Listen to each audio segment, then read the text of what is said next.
اور بات سمجھیں، اللہ کی قسم اسلام سے زیادہ عورت کی عزت دنیا کے نہ تو کسی مذہب کے اندر ہے نہ قانون میں ہے، تفصیل کا بھی موقع نہیں، میں تو صرف ایک نقطے کا اشارہ دے رہا تھا کہ ایک پرندے کو بھی پتا ہے کہ حکمران عورت نہیں ہو سکتی. صحیح. اس نے آ کے خبر دی، سلیمان علیہ السلام نے اس کی بات سنی اور کہا ٹھیک ہے، یہ میرا خط لے کے جا اس کے پاس ڈال، پھر دیکھ وہ کیا جواب دیتی ہے. خط لے کے گئی، خط پڑھا. خط کا مضمون کیا ہے؟ یہ خط اللہ کے بندے سلیمان علیہ السلام کی طرف سے ہے. شروع ہوتا ہے اللہ کے نام سے جو بڑا مہربان نہایت رحم والا ہے. فرما برداری کے ساتھ اپنے تمام تر طاقتوں کو ترک کر کے میرے پاس چلیا، اسلام قبول کر کے میں تجھے اور تیری قوم کو بخش دوں گا. تیری حکمرانی اور تیری قوم کی حکمرانیوں سے ہمیں کوئی لینا دینا نہیں ہے، صرف تم ہمارے ماتحت رہو گے. اللہ کے بندے بن کے اپنی زندگی بسر کرو، اس میں تمہارے لیے خیر کا پہلو ہے. خط ان کے پاس، خط پہنچتا ملکہ کے پاس، ملکہ نے خط پڑھا. اب اس کے بعد کیا ہے؟ وَإِنِّي مُرْسِلَةٌ إِلَيْهِمْ بِهَدِيَّةٍ فَنَاظِرَةٌ بِمَا يَرْجِعُ الْمُرْسَلُونَ. اس نے اپنے سارے درباریوں کو بلایا، سب جمع ہوئے، کہا آئیڈیا دو کیا کریں بھائی. خط آیا کس کا آیا خط؟ سلیمان علیہ السلام کا. معمولی بات نہیں. آپ کے پاس کتنے بھی لڑنے کا وسائل، کتنی بڑی فوج کیوں نہ ہو، آپ اپنے ملک میں لڑیں، ملک سے باہر لڑیں، کچھ بھی ہے، لڑائی کس سے ہوگی؟ سلیمان علیہ السلام سے. وہ ایک طاقت کا نام ہے. سب کی آپس میں صلاح مشورے کے بعد ملکہ عالیہ ہی کہنے لگیں بِإِنِّي مُرْسِلَةٌ إِلَيْهِمْ بِهَدِيَّةٍ، میں اس کی طرف ایک تحفہ بھیجنے والی ہوں، میں اس کی طرف ایک تحفہ بھیجنے والی ہوں. فَنَاظِرَةٌ بِمَا يَرْجِعُ الْمُرْسِلُونَ، پھر انتظار کریں گے خبر لانے والے کیا خبر لاتے ہیں. فَلَمَّا جَاءَ سُلَيْمَانَ، اور جب وہ اس کا تحفہ لے کر ہر کارے پہنچے سلیمان علیہ السلام کے پاس، قَالَ أَتُمِدُّونَنِي بِمَالٍ، تم مجھے رشوت دے رہے ہو. فَمَا آتَانِيَ اللَّهُ خَيْرٌ مِّمَّا آتَاكُمْ، جو تم میرے پاس لے کے آئے ہو اللہ نے مجھے اس سے کہیں زیادہ گنا نوازا اور اس سے بہتر دے رکھا ہے. بل انتم بہدیتکم تفرحون، تم اپنے ہی تحفوں میں خوش رہو. ارجع الیہم فلناتینہم بجنود لاقبل لہم بما لنخرجنہم منہا اذلۃ وہم صاغرون. اب تو جا اور اس کو جا کر خبر دے اب ہم ضرور تم پر فوجیں چڑھائیں گے، تمہیں ذلیل کر کے رکھ دیں گے اس وقت تک کہ جب تک تم اللہ کے بندے بن کر اور اپنے آپ کو یعنی عام قوموں کے برابر سمجھتے ہوئے کھڑے نہیں ہوتے. کیا مطلب ہے اس بات کا؟ اتنی سخت بات کس چیز کے اوپر؟ رشوت کے اوپر. الراشی والمرتشی کلاہما فی النار، قانون ہے اللہ کے ہاں کہ رشوت لینے والا اور دینے والا دونوں جہنم کی آگ میں ڈالے جائیں گے. نبی صلی اللہ علیہ وسلم نے ایک عامل کو مقرر کیا اور پتہ لگا کچھ دن کے بعد اس کو تحائف آ رہے ہیں. آپ نے اسے بلوایا اور بلوانے کے بعد اس سے پوچھا کہ میں نے سنا ہے تیرے پاس تحائف آ رہے ہیں. اس نے کہا حضرت جی ہاں. تو فرمایا تو اپنے باپ کے گھر کے اندر لے کر اپنے باپ کے گھر کے اندر بیٹھ جا، ہم تیرے سے یہ عہدہ لے لیتے ہیں، پھر اگر تیرے پاس یہ تحائف آئے تو ٹھیک ہے اور نہیں آتے تو. نہیں سمجھے کچھ بات کو؟ یہ ضعیف سند کے ساتھ مسند احمد کے اندر یہ روایت موجود ہے اور صحیح ترین اس کی سند عمر رضی اللہ تعالیٰ عنہ کا قول ہے کہ عمر رضی اللہ عنہ کے زمانے میں بھی ایک ایسا واقعہ ہوا کہ ان کے ایک عامل کو تحائف آتے تھے. بلا کے اس سے پوچھا یہ تیرے پاس تحائف آتے ہیں کس خوشی میں؟ ان کا حضرت لوگ مجھ سے محبت کرتے. محبت کر، تو اپنے باپ کے گھر میں بیٹھ، میں تجھے یہ تحائف آئیں پھر ہم دیکھتے ہیں. سمجھے ہیں بات کو یا نہیں؟ آپ کے حکومت کے اندر اگر رشوت کا معاملہ ہو سمجھ لینا چاہیے کہ آپ کی حکومت کچھ بھی نہیں ہے. یہ حکومت نہیں، یہ بکواس ہے. اور میں نے تھوڑی دیر پہلے عرض کیا کہ جس معاشرے میں رشوت پنپتی ہو، جس معاشرے میں رشوت کا قانون ہو، آپ کہیں وہ ترقی کر جائے گا، سوال ہی نہیں پیدا ہو سکتا وہ ترقی کر جائے. یہاں صرف جنگ کو مسلط کرنے کی وجہ کیا بنی ہے؟ رشوت. کیا بھیجا تھا اس نے پتہ ہے؟ ہمیں جو تاریخی روایات سے بات پتہ لگتی ہے وہ یہ کہ اس نے تمام عرب کی جو پیداوار کا یعنی کہ عرب کیا کیا پیدا کر کے دے سکتا ہے اس زمانے میں، اس وقت دنیا میں پہلے نمبر کا زرعی اور زرخیز ملک اگر ہوتا تھا، یعنی کہ کوئی قوم ہوتی تھی، قوم سبا ہوتی تھی، اور زرخیز ترین ملک عرب ہوتا تھا. یہ تو بعد میں وہ جو قوم سبا پہ سیلاب آیا تو اس کے نتیجے میں وہ ریگستان بنا ہے نا، ورنہ دنیا کا سب سے زرخیز ملک جو نا عرب ہوتا تھا. اور اب بھی گلوبل وارمنگ کے بعد اگر ہم زندہ رہے تو اپنی آنکھوں سے دیکھیں گے انشاءاللہ. اور دیکھیں سمجھے ذرا بات کو، وہ تمام پیداوار کا ایک ایک ایک ایک ایک حصہ اس میں جمع کیا گیا ہے ڈبے میں، اس صندوق میں. اور وہ صندوق کیا ہے؟ جو دلیل ہے اس بات کی، کیا کیا بتایا جا رہا ہے؟ پورے ملک کا خراج تمہیں دیں گے، تم ہم پہ حملہ نہ کرو. آج کے زمانے میں پتہ ہے کیا بات ہوتی ہے؟ آج کے زمانے میں یہ بات ہوتی ہے کہ آئی ایم ایف کہہ رہا ہو یہ شرط لگاؤ، یہ کرو یہ کرو یہ کرو یہ کرو، یوں کرو، یہ مہنگا کرو، وہ سستا کرو، یہ کرو، اور ہم کہ جو تم بولو گے وہ شرائط پوری کریں گے. یہ ہے وہ سلیمان علیہ السلام کے پاس وہ کھلتا سلیمان کہ یہ ارے میرے رب نے جو مجھے دیا وہ اس سے کئی گنا بہتر ہے کہ تم مجھے یہ چیزیں دکھا رہو کہ میں تمہارے ملک میں کوئی وسائل کے لیے تم پر جنگ مسلط کر رہا ہوں. مجھے کوئی امریکہ سمجھ رکھا ہے کہ میں وسائل کے لیے جہاں چاہوں گا جنگ مسلط کر دوں گا ان کے پر؟ نہیں، یہ تو صرف قوموں کے درمیان برابری ہے. یہ تو یہ ہے برابر، ایک اللہ کی حکومت دنیا میں ہونی چاہیے، سب قومیں اس کے مطیع و فرما بردار ہو. بس یہ قومی تصور ہی باقی نہ بچے کہ ہم دوسروں کے اوپر جو ہے نا وہ جبری اور یعنی کہ ایک تسلط جو ہے نا ان کے اوپر اپنا لاگو کریں. یہ چیز ہی نہیں ہونی چاہیے. یہ انبیاء کرام علیہ الصلوۃ والسلام کی تعلیمات. آپ سمجھیں ذرا اس بات. ہم آج کیفیت یہ ہے کہ ہمیں انبیاء کرام علیہ الصلوۃ والسلام ان کی تعلیمات پس پشت رکھ دی گئیں، اور نتیجہ یہ نکلا کہ جو چیزیں ہمیں سکھائی گئیں اس کے نتیجے میں ہم ذہنی اور دماغی طور پہ غلام تو بنے، لیکن حقیقی ایک آزاد خیال انسان جس طرح کا ہوتا ہے وہ کبھی نہیں بن سکتا. آزادی، افکار کی آزادی وہ ایک الگ چیز ہوتی ہے. افکار کی آزادی بھی دین سے حاصل ہوتی ہے. افکار فکر کی جمع ہے نا، افکار کی آزادی بھی دین سے حاصل ہوتی ہے. ہم نے افکار کی آزادی سمجھ رکھی ہے کہ یورپ کی ذہنی غلامی کرنا افکار کی آزادی ہوتی ہے. یہ افکار کی آزادی نہیں ہے. آپ اس بات کو سمجھیں. دیکھو ذرا سورہ زخرف میں آیت نمبر 63 اور 64 کے اندر اللہ رب العزت نے فرمایا وَلَمَّا جَاءَ عِيسَىٰ بِالْبَيِّنَاتِ قَالَ قَدْ جِئْتُكُم بِالْحِكْمَةِ وَلِأُبَيِّنَ لَكُم بَعْضَ الَّذِي تَخْتَلِفُونَ فِيهِ فَاتَّقُوا اللَّهَ وَأَطِيعُونِ. یسوع مسیح عیسیٰ علیہ السلام کیفیت یہ ہے کہ جس زمانے میں آپ رسول بنائے گئے ہیں اس زمانے میں مذہب ایک الگ چیز قرار دیا گیا ہے اور سیاست ایک الگ چیز قرار دی گئی ہے. دربار ہے نا، دربار کا قانون کچھ اور ہے، کلیسا کا قانون کچھ اور ہے. کلیسا دربار سے درخواست کر سکتا ہے، دربار کلیسا پر زور دے سکتا ہے. کلیسا محل سے درخواست کر سکتا ہے کہ آپ ہمارے لیے ایسا کر دیں، لیکن اگر محل چاہے نا تو کلیسا کو فتویٰ بھی مرضی کا دینا پڑے گا. کچھ بات آ رہی ہے سمجھ میں یا نہیں؟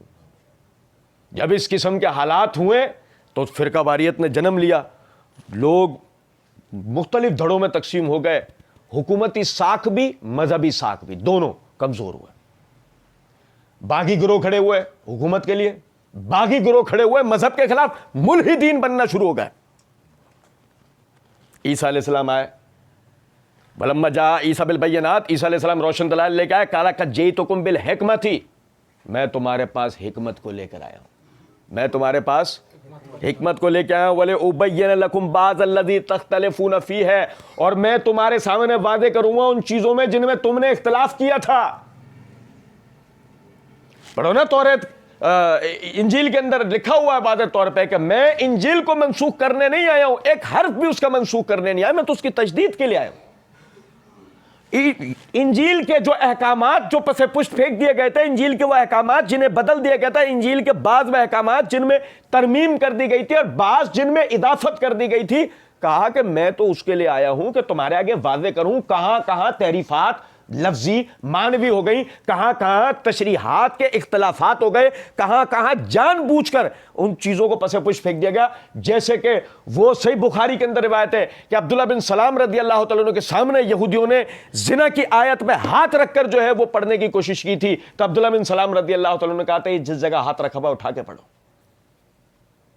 یہ اٹھا کے پڑھو. آپ سمجھیں ذرا اس بات کو. عیسیٰ علیہ السلام کہتے ہیں فاتقوا اللہ واتیون، اللہ سے ڈرو میری فرما برداری کرو، اللہ سے ڈرو میری فرما برداری کرو.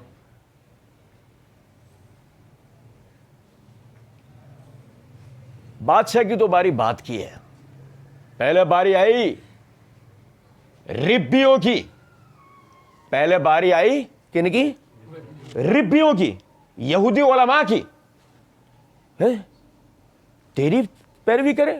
ابے ہم خود کسی فقہ کی تقلید کر رہے ہیں، ہم خود کسی مذہب کی پیروی کر رہے ہیں، ہم اسے چھوڑ دیں تیری پیروی کریں؟ سمجھے ذرا بات. یہاں کیا چیز آ رہی ہے، یہاں کیا چیز سامنے آ رہی ہے؟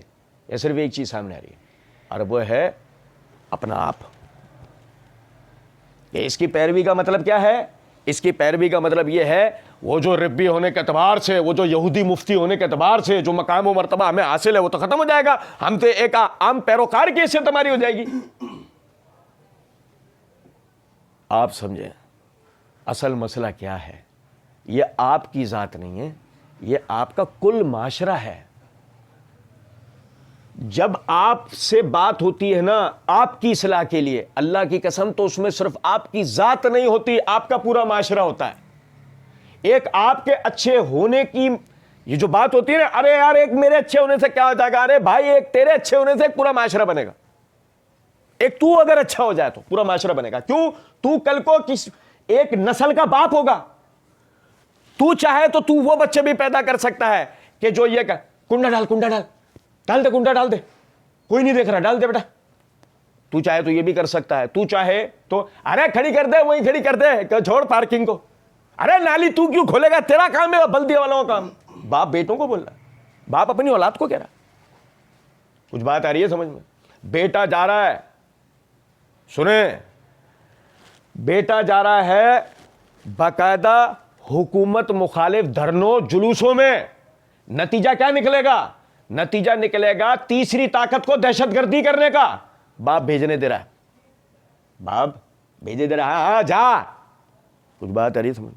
کون نہیں جانتا ہے کہ اس قسم کے معاملات میں تیسری قوت فائدہ اٹھاتی ہے؟ کون نہیں جانتا ہے؟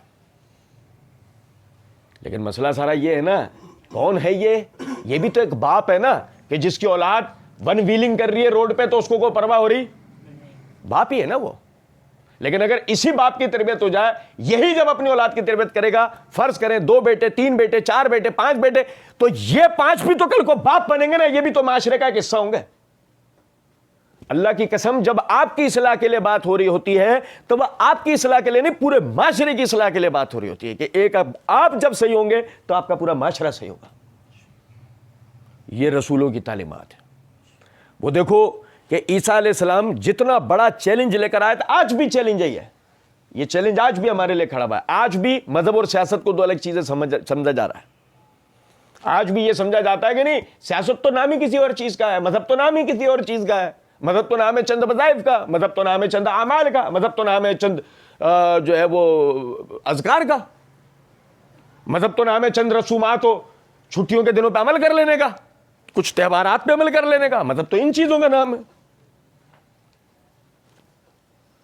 تاجر کہہ رہا ہے کہ میرے کاروبار سے مذہب کا کیا تعلق، بیوی کہہ رہی ہے کہ میرے بیوی ہونے سے مذہب کا کیا تعلق، شوہر کہہ رہا ہے کہ میرے شوہر ہونے سے مذہب کا کیا تعلق. وراثتی جھگڑے کے اندر بہن بھائی آپس میں کہہ رہے ہیں کہ ہمارے وراثتی معاملے سے مذہب کا کیا تعلق. اور بات میری سمجھ رہے ہیں یا نہیں؟ ہر قسم کی خرابی کی اصلاح کے لیے اگر کوئی چیز ہے تو وہ مذہب ہے. ہر قسم کی خرابی کی اصلاح کے لیے اگر کوئی چیز ہے تو وہ مذہب ہے، دین ہے، انبیاء کرام علیہ الصلوۃ والسلام کی تعلیمات ہے. لیکن اگر آپ سمجھیں اس بات کو، آپ خود چاہتے ہیں اپنے معاشرے کو برباد کر دینا، تو آپ نے انبیاء کرام علیہ الصلوۃ والسلام کی تعلیمات کو پس پشت رکھنا ہے. آج ہماری کیفیت کیا ہے؟ آج ہماری کیفیت یہ ہے، ہمارے نصاب میں ہر آئے دن دینی جو موضوعات ہیں ان کو کم سے کم تر کیا جا رہا ہے. آج کیفیت یہ ہے کہ باقاعدہ ہمارے وہ علماء جو منبروں پہ آ کے بنیاد پرستی کی تعلیمات دیتے وہ اسے چھوڑ کر تہوارات کی تعلیموں میں پورے ہیں. آج کیفیت یہ ہے کہ ہمارا نوجوان جو ہے وہ دین کے عقائد و نظریات کو، نبی کی اور صحابہ کی سیرتوں کو پڑھنے کی بجائے وہ غیر مسلموں کے جو ہے نا طور طریقوں کو، ان چیزوں کو پڑھ رہا ہے. معاشرہ ڈس بیلنس ہے. اس وجہ سے ہزار قسم کی غدار تحریکیں پنپتی ہیں اور پلتی ہیں ہمارے اپنے معاشرے کے اندر.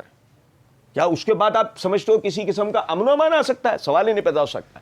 جس معاشرے میں سود کو علماء جواز کر دے رہے ہوں، علماء، آپ سمجھیں کہ اس معاشرے میں کسی طرح یعنی کہ تجارتی مراکز میں استحکام آئے گا؟ سوال ہی نہیں پیدا ہو سکتا. افراط زر کنٹرول ہوگا؟ سوال ہی نہیں پیدا ہو سکتا. ارے بھائی سود کا جواز تو آپ کے علماء دے رہے ہیں، آپ اندازہ تو کریں ذرا. بھلے ابین لکم بعض الذی تختلفون فیہ ہے، وہ جو تم نے اختلاف کیا باتوں میں اس کو واضح کرنے کے لیے آیا ہوں. پتہ لگا کہ اسلام وہ واحد چیز ہے کہ ہمارے کسی بھی قسم کے اختلافات کا اگر حل کا کوئی طریقہ ہے وہ انبیاء کرام علیہ السلام کی تعلیمات ہے. اور دیکھیں اللہ رب العزت نے فرمایا محمد الرسول اللہ صلی اللہ علیہ وسلم کے لیے الذین یتبعون الرسول النبی الامی الذی یجدونہ مکتوبا عندہم فی التوراۃ والانجیل یامرہم بالمعروف وینہاہم عن المنکر ویحل لہم الطیبات ویحرم علیہم الخبائث. یہ سورہ اعراف کی آیت نمبر 157 میں آپ بھائیوں کے سامنے پڑھ رہا ہوں. سنو ذرا بات. اور وہ آخری نبی کہ جن کی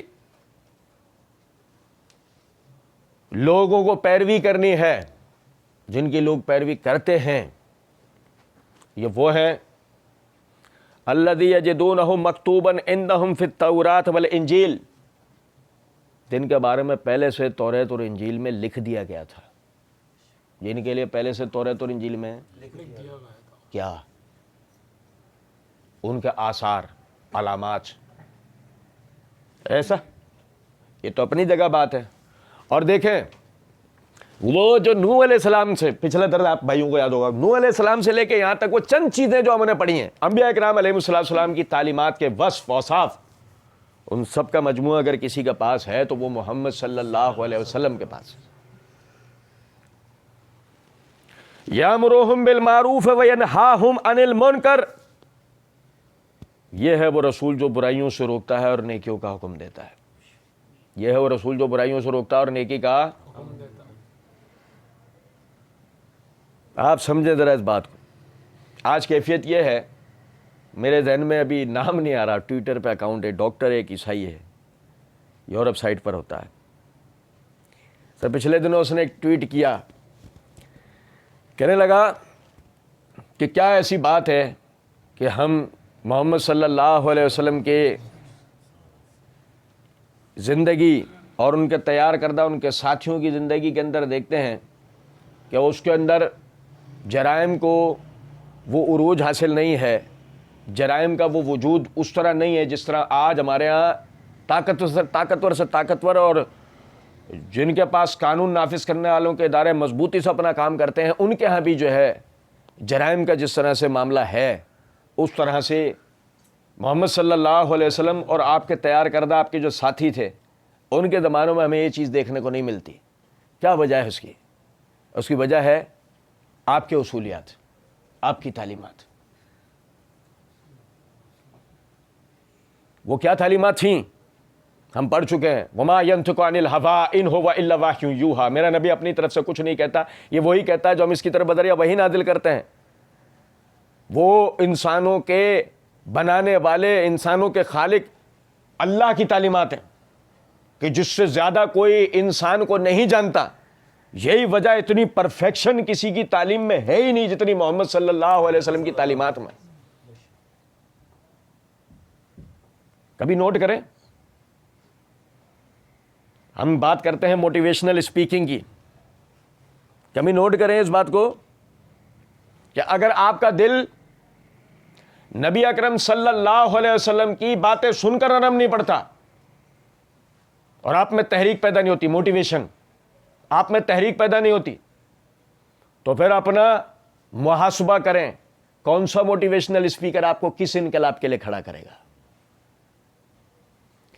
کائنات کے سب سے زبردست انقلابی حکمران, کائنات کے سب سے بہترین موٹیویشنل اسپیکر محمد صلی اللہ علیہ وسلم, ان کی احادیث سمجھ میں نہیں آ رہی ہیں تو تجھے کس کی باتیں سمجھ میں آئیں گی؟ ذرا مجھے بتائیے.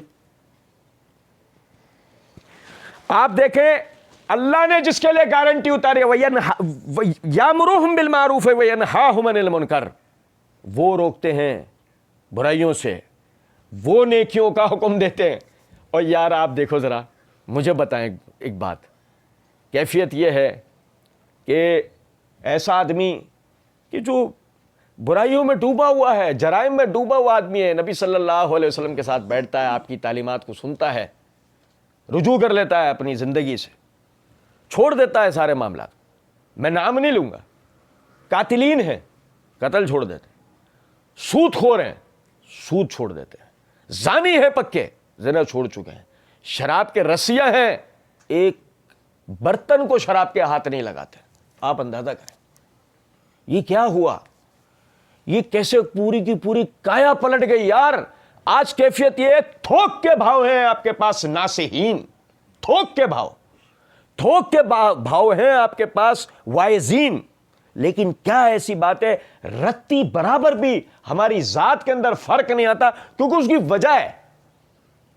میں نے عرض کیا نا کہ اگر آج آپ نے شخصی, جسمانی, روحانی, دلی, دماغی, معاشرتی, معیشتی ترقی کرنی ہے, ایک شخصیت ہے کہ جن کی ذات کے اندر آپ کو یہ ترقی مل سکتی ہے, کہ جس کی پیروی میں آپ کو یہ ترقی مل سکتے ہیں, محمد الرسول اللہ صلی اللہ علیہ وسلم.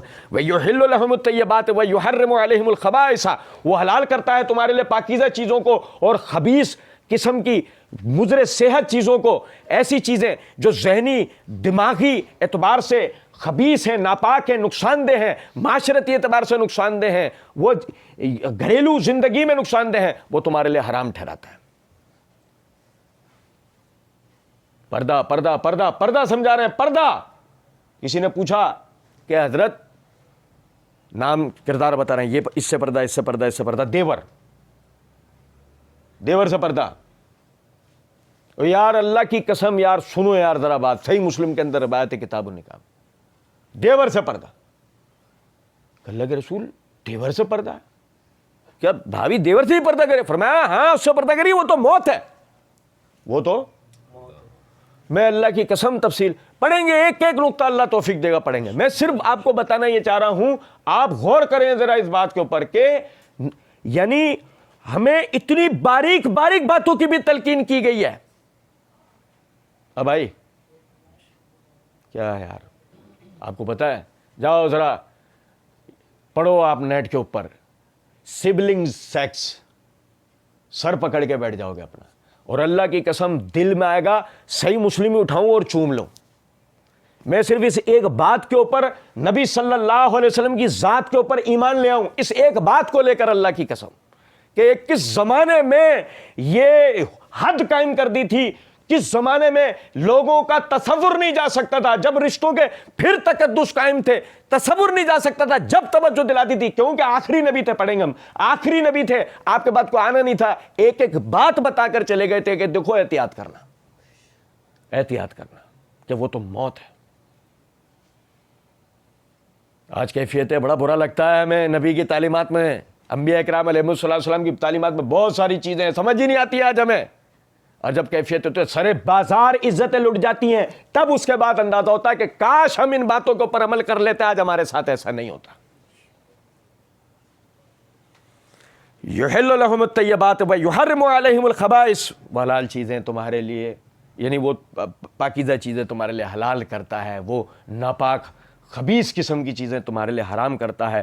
وَيَضَعُ عَنْهُمْ اسرہم والاغلال التی کانت علیہم. اللہ کی قسم دیکھو ذرا ایک ایک حرف دیکھو یار, ایک ایک حرف دیکھو آپ, وہ بیٹھے ہیں آئین بنانے کے لیے, وہ بیٹھے ہیں پارلیمنٹوں میں اپنا سر پیٹنے کے لیے, وہ بیٹھے ہیں اللہ کی قسم لاکھوں کروڑ روپے عوام کے ٹیکسز کا صرف ان میٹنگز کے نام پر اڑانے کے اندر. اور یہاں پر اللہ رب العزت نے فرمایا وَيَضَعُ عَنْهُمْ إِصْرَهُمْ وَالْأَغْلَالَ الَّتِي كَانَتْ عَلَيْهِمْ, اس نبی نے آ کے ان کے سروں پہ ایسے ان بوجھوں کو اور وہ ذمہ داریوں کے توق جو ان کے گلوں میں تھے کہ ہم کیسے افراد کو اپنے ساتھ لے کے چلیں گے, اس نبی نے آ کے اتار دیا, ان سارے بوجھوں کو اتار دیا کہ تمہیں ٹینشن لینے کی ضرورت نہیں, چھوڑ دو ان میٹنگز کو, صرف اس ایک کتاب پہ عمل کر لو, چھوڑ دو ان میٹنگز کو, چھوڑ دو قانون سازی کو, قانون سازی ہو چکی ہے, صرف اب قانون پہ عمل کرو. قانون سازی بھائی یار سنو ذرا بات کو سنو, بڑی گہری بات ہے اللہ کی قسم, چھوڑ دو. فرمایا فالذین آمنوا بہ وعزروہ ونصروہ واتبعوا النور الذی انزل معہ اولئک ھم المفلحون. بس جو لوگ ایمان لے کر آئے اور اس کی حمایت کی, اس کی محمد صلی اللہ علیہ وسلم حمایت کرنے والے صحابہ کرام رضوان اللہ علیہم اجمعین, اس کی حمایت کی, ونصروہ اور دین میں اس کے ساتھ مدد کی, واتبعوا النور الذی انزل معہ اور جو نور اللہ رب العزت نے اس کے ساتھ اتارا یعنی قرآن مجید, قد جاءکم من اللہ نور و کتاب مبین, اللہ کی طرف سے تمہارے پر روشن اور واضح کتاب نازل ہوئی ہے, اس کی پیروی کی, اولئک ھم المفلحون, یہی لوگ کامیاب ہونے والے ہیں. اللہ کی قسم جب اللہ یہ کہہ رہا تھا کہ یہی لوگ کامیاب ہونے والے, اس وقت میں ان کے تن پہ پہننے کے لیے ایک کپڑا نہیں ہوتا تھا, کھانے کے لیے بعض دفعہ 2 وقت روٹی نہیں ہوتی تھی. اس وقت میں وہ بھوک سے مرتے تھے, وہ زرد بخار سے مرتے تھے, وہ دشمن کے جنگوں کے ذریعے مارے جاتے تھے, وہ ہجرتوں سے مارے جاتے تھے, ان کے پاس رہنے کو گھر نہیں تھے, وہ تھلوں چبوتروں کے اوپر سویا کرتے تھے, ان کے پاس عبادت خانے میں یعنی ان کے پاس جو مسجد تھی کیفیت یہ تھی کہ جب آگے کی صف والا سجدہ کرتا تھا, پیچھے کی صف والا جب سجدہ کرتا تھا اس کا منہ جا کے اس کی ایڑیوں سے ٹکراتا تھا, اتنی ان کے پاس جگہ نہیں ہوتی تھی. اور کیفیت آخر کے اندر یہ نکل کر آئی اولئک ھم المفلحون. اللہ کہہ رہا ہے یہ کامیاب ہوں گے, ہوئے تھے یا نہیں؟ قوموں پہ سکہ چلا تو ان کا چلا, قوموں میں زبان چلی تو ان کی چلی, قوموں نے پیروی کری تو ان کے قوانین کی, بندرگاہیں تھی تو ان کے قابو میں, مارکیٹیں تھی تو ان کے قابو میں, دنیا کے اندر اگر حکمرانی تھی تو ان لوگوں کی حکمرانی تھی. صرف وجہ کیا تھی؟ اللہ کی قسم محمد الرسول اللہ صلی اللہ علیہ وسلم کے. اور اس کے اندر سنیں ذرا بات کو, ایک آخری بات بتا کے بات اپنی ختم کر رہا ہوں. اللہ رب العزت نے فرمایا سورہ احزاب کی آیت نمبر 101, فرمایا لقد کان لکم فی رسول اللہ اسوۃ حسنہ لمن کان یرجو لقاء اللہ والیوم الآخر وذکر اللہ کثیرا. اور البتہ محمد صلی اللہ علیہ وسلم کی زندگی تمہارے لیے ایک بہترین آئیڈیل ہے. یہ ہے انبیاء کرام علیہ السلام کی تعلیمات, یہاں کے اینڈ ہے.